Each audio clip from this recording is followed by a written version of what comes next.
Please join me in welcoming one of the most committed professionals and a great champion for CTE, UFT President, Mr. Michael Mulgrew.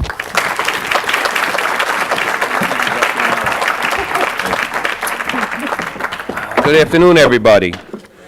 Somebody left their umbrella up here, and I just knocked it over. Whose is it? Mine. Just leave it here. It's fine. It's fine. Everybody enjoy the schools? Yes. They're nice places, aren't they? See all sorts of crazy stuff going on, and it's interesting, and children are engaged, and you like all the teachers want to show off what they're doing, don't they? It took us a long time to get to this point. Melissa, thank you so much for that wonderful introduction. And that is the surface story.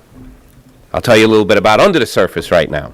Because how many of you, again, are not from this area? Raise your hands. Are you welcome with open arms when you go back home with this subject area? That's a question. All right, because this has been a huge struggle here. It's been a huge struggle. Yeah, we are now opening more CTE programs. We did a lot, but I got to take it back a little bit because I spoke to my friend from Chicago yesterday, and I think that's part of the problem. In Chicago right now, they're actually trying to close all the CTE programs. I spoke to your president this morning, and we're going to talk next week when we get to see each other down in D.C., but this is a big issue for us. This is a big issue. So it was, it was a long time ago when I was teaching in a classroom in New York City. I am a carpenter, but I'm an English teacher. I remember going into my school, the Department of Ed heard I was a carpenter, so they sent me to a vocational school. I said, I have an English license. They said, you're a carpenter, you're going to a vocational school. I said, I went to school at nights and weekends. So I get to the school and the principal says, do you want to teach woodshop? I said, I am an English teacher. I told him, you don't pay me enough to swing a hammer. If I want to swing a hammer, I'll go back to my work site. And I started working with at-risk kids. I was their English teacher. And their at-risk really meant was I had this huge, wonderful classroom in the basement. And everybody could guess why I was in the basement, because my job was to keep those at-risk kids in the basement. And if I could keep them in the basement, then I was doing a good job and I was rated satisfactory. And I found out how tough teaching was, real fast. And then I said, how do I engage these kids? I'm trying to teach them to write. They won't even sit in their chair. And I started to design I had a background in theater and filmmaking, and I just started going into things that I was trying to hope would interest them. Because the key to CTE, we all talk about it as economic development, as project-based learning, the way to go. But as an educator, the reason we love it is because it engages students in a much more meaningful way, and it keeps them interested. So I remember when I was all the way back in that classroom and I started to design a program around filmmaking. Why? I had found 2 cameras in a closet that did not record. But I was able to get the students to write scripts, and they weren't able to touch the camera and to find out that they didn't record for months. Because I kept telling them that their scripts weren't ready for filming. And they would do anything because they wanted to make a video. They wanted to see themselves.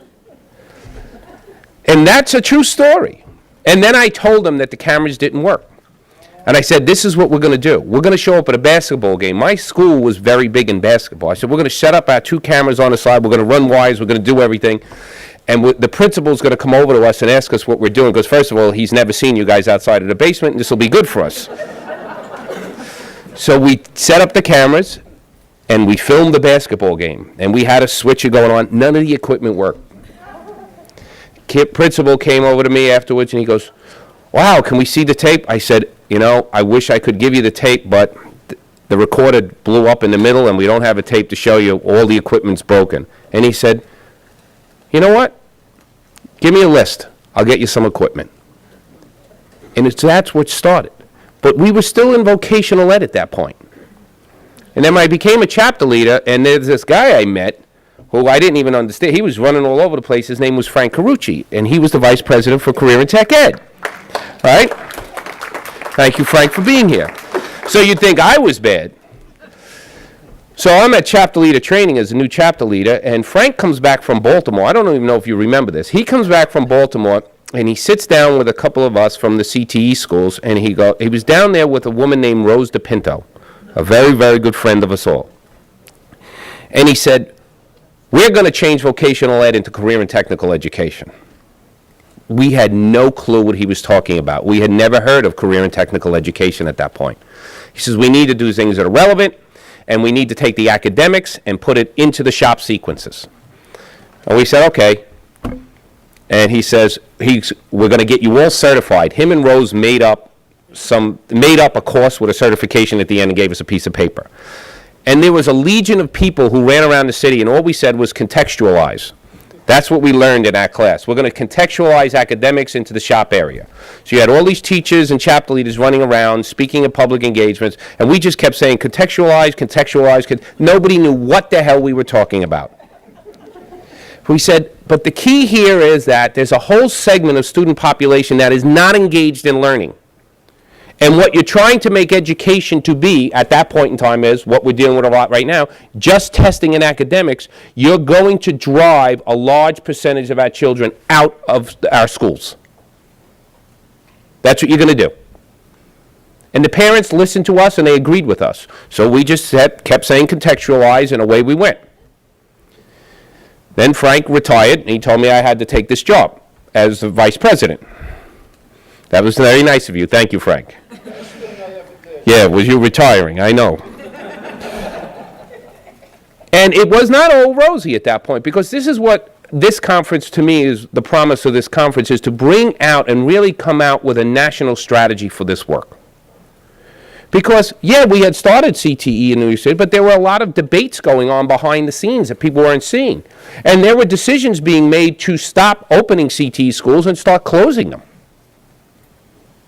Because they said what we're being required to do is English and math test scores. Why would we do this CTE stuff? And that was a large fight we had here. It was a big fight. It was a behind-the-scenes fight that nobody ever saw. But in the end, it turned out to be that task force, because we were able to enlighten people. And we only enlightened them by working together. I was fortunate enough to have a great industry council. We went to the industry council and told them this is what's really going on. They're looking to close these programs. The industry council, thank God, here in New York City had real meaningful relationships with schools. And they were like, well, that doesn't make sense. And the Department of Education, we actually pulled the numbers out that showed that we were doing much better with students, even though our students were considered to be not the highest academic achieving students. We actually had numbers to show that we were doing better than most of the other schools, especially with high-need students. And we took that up to Albany, and we presented it in Albany. And then I started to meet with people all across the city. And the person who actually did most of the work inside of City Hall that changed the direction that the city was about to go to was Deputy Mayor Dan Doctoroff, who at that point, I sat down with him, and I explained to him, and I said, all the industry people want this, and you're about to close what the industry people want. And that's why, and then that led to a task force, and we said, oh, New York City, one of the few areas we actually get along with the Department of Education is career and technical education. So we're at that point here. But what other struggles are going across this country to get us to high-quality career and technical education? To the fact that, yes, when you talk about it to people, they always say, yeah, that makes perfect sense. But then why don't we see more of it? And why are we continuing education debates based solely on academic test scores when we're not preparing a child holistically for the world in which they have to work and live? It is not tracking. That's our first argument we always have to deal with. Are we tracking kids? We're not tracking children. You saw programs today. How many of them were high-functioning, and you could not get into those programs unless you were a top-notch academic student? So our debate now is really about how do we move it forward. We were lucky enough that last year in the State of the Union address, the president talked about career and technical education. That took a lot of political work to get to that point. But how do we move this inside of each of the school systems in this country? That is the question we're faced with at this point. Nobody argues with us now because they hear the economic development side of it. It's economic development, industry likes it. But the other part that's never really talked about is the engagement of the student and building them into a much better person, a person with real skills to go out and deal with the world that we live in. So, they have an industry. We say they're certified. They've been certified in an industry. But what we're really saying with that certification is, you now have a child who has been actively engaged in his learning, who has figured out how to work in groups, done project-based learning, which means they have developed all of those critical thinking skills you hear people talk about, but you don't see them getting unless they're in these type of sequences. And more importantly than that, the soft skills, and I hate that we call them soft skills. It is not a soft skill that you can face defeat, pick yourself up, and figure out how to make it a victory. That is not a soft skill. That's an emotional development that we don't talk enough about in education. And children who have to go through these sequences, believe me, have had to figure out very tough lessons. They don't get it right away. They have to figure out how to work with other children. They have to figure out how to get things solved on their own that there is not an easy answer to. They can't just go to the book. They have to figure out how to complete a real project in different ways. So when they talk about we have to compete with the rest of the world, those are the skills that we know children are going to need to know. And going back to Frank and contextualizing, it is much easier, as I can tell you. One year I got called in because I was investigated. Because I had the dumb kids who couldn't behave.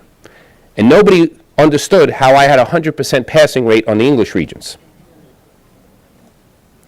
And the English teachers in my school didn't understand how these weren't even the book. They wrote about books that weren't in the book room. And it was really quite discouraging to me, but it was also something I took as a great badge of honor. And my children would go up and answer anyone and give them the things because they were engaged. And these students, if I told them I was preparing them for the English Regents, would have misbehaved in class. But that they learned it through a way that they were engaged and they thought they were doing something creative, which they were, but they were also learning those academic skills that create the foundation that allows them to do these other things. That, to me, is the most precious thing about career and technical education.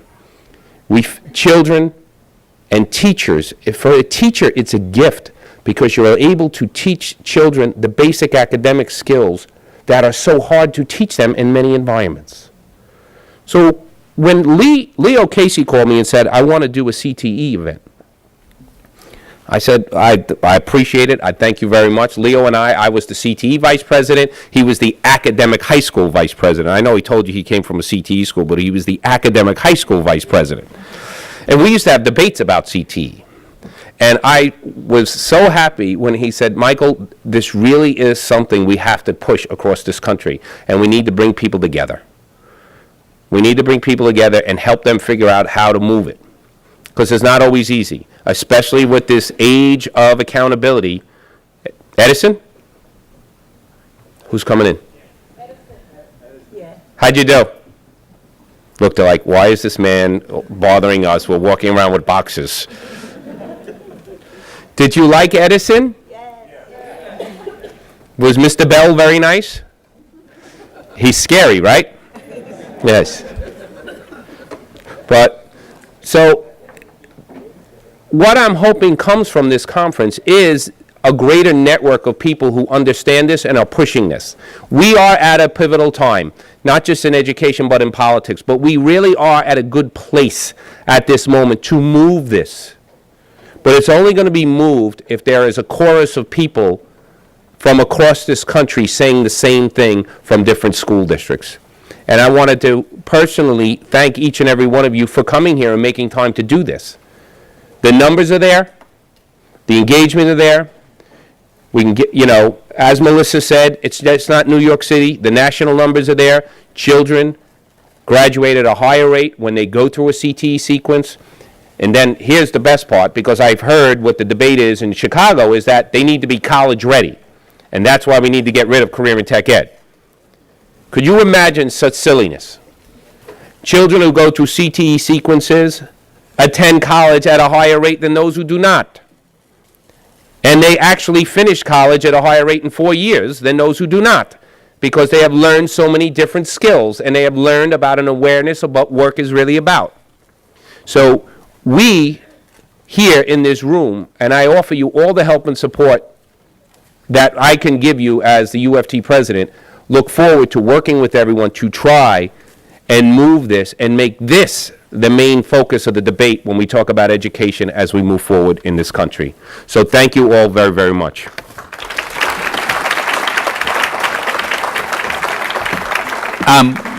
We're going to have to try to move stuff quickly today, but I don't want Michael to leave without a chance for 1 or 2 questions. Okay, you told me get done by 1. Questions? They're all good. Here we go. Questions? Okay. Who went to the Harbor School? We did. You like that, right? It was great. Yeah, he had it. Right here in the front. No? No? Okay, go ahead. Hi again, everyone. Welcome back. Quick question. If you want to promote CTE nationwide, there are tremendous pockets all across the country, but why can't we do what the Common Core standards did and go to the Council of Governors and put it up to them and let them promote it nationwide? I agree with you, and I believe those discussions are ongoing right now. Yes. Yeah, I agree with you completely. And I think that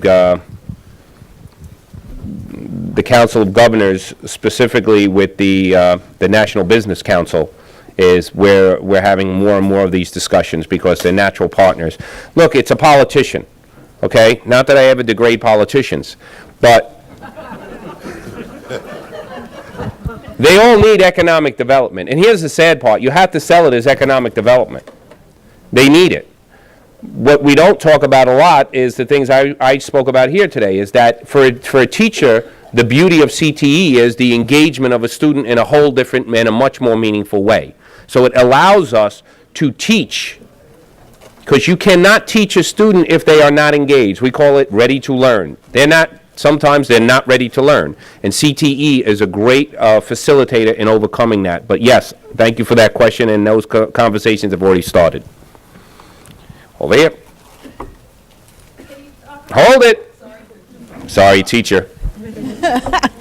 Can you talk a little bit about the work that you have done to support the gender equity in the CTE schools? It's a big issue. Francoise Jacobson, it was the leading advocate, and rightly so, for making sure that gender equity is something that has to be fulfilled. This is a tough one. When you ask a student in middle schools or high school to pick a sequence, they tend to pick them based on stereotypes. Okay? And we need, so those of you who went to Edison today, you probably saw the best electronics. They do electronics, this computer software. That usually, if you walk into most schools, that's male dominated. So it's about recruiting students who want to go into those things. Queens Vocational High School goes out of its way to make their students spend time in sequence with where they normally would not be. A lot of the female students will go into the plumbing, will go into the construction, and at the same time the male students will have to go into cosmetology. That's how we deal with this issue. But we have to break that down, because they come in with that. The students themselves will automatically, it's almost always, they gravitate towards the stereotype, and we have to stop that. And that's really up to us as educators. And Francois, with your leadership on this, we've been making great strides, but we need to do more of it. We bring students, we'll bring students to schools to look at sequences that would not be considered traditional. And It is an amazing thing to see a mouse squad, or they fix the computers, of all ladies and just bossing around the men. And it is an amazing thing to see, and they usually fix them quicker. Not that I'm trying to say anything against the men. Oh, This is the last one. Okay, great. I'll make it count. So I thought you said something interesting. What's your name? Oh, I'm sorry. I'm Eric Dryden. I'm the partnership coordinator for a new CTE high school in Harlem. Okay. And I thought you said something interesting. You said when you were starting to teach, and you said, I was an English teacher, but everyone said you're a carpenter, so you have to be teaching carpentry. And when you said, you don't pay me enough to swing a hammer, how do we incentivize people from the industry to become teachers and work in CTE schools? What will that look like as we continue to grow the programming? What kind of incentives can we provide to make those people be part of the schools? This is one of the biggest challenges we face. One, there has to be, even if you can get someone from industry, because industries change so quickly now, it's the partnership for training them. They have to be retrained. If we're giving a guarantee that the skills we're teaching are going to be relevant to the industry you're learning about, then that means you have to constantly be retraining. If someone leaves industry, and to your question specifically, you go to those industries. And except for one, we've been pretty successful. Even with the one, nursing is very difficult. Nursing is very difficult. But we have gone to industry and actually run programs with industry to say, if you could reach out to your folks, if anyone would like to be a teacher, we could do an alternative certification track. And we can bring them in. But the bigger problem is, once you get them in, how do you keep them trained? And that's where you, once again, have to go back to industry and say, I have a group of 20 teachers who need to be trained this summer in your industry. What can you do to help us? And that's where your industry council is such a pivotal piece, because without that, you can't get that done. Okay? So thank you all very, very much, and enjoy the rest of the conference.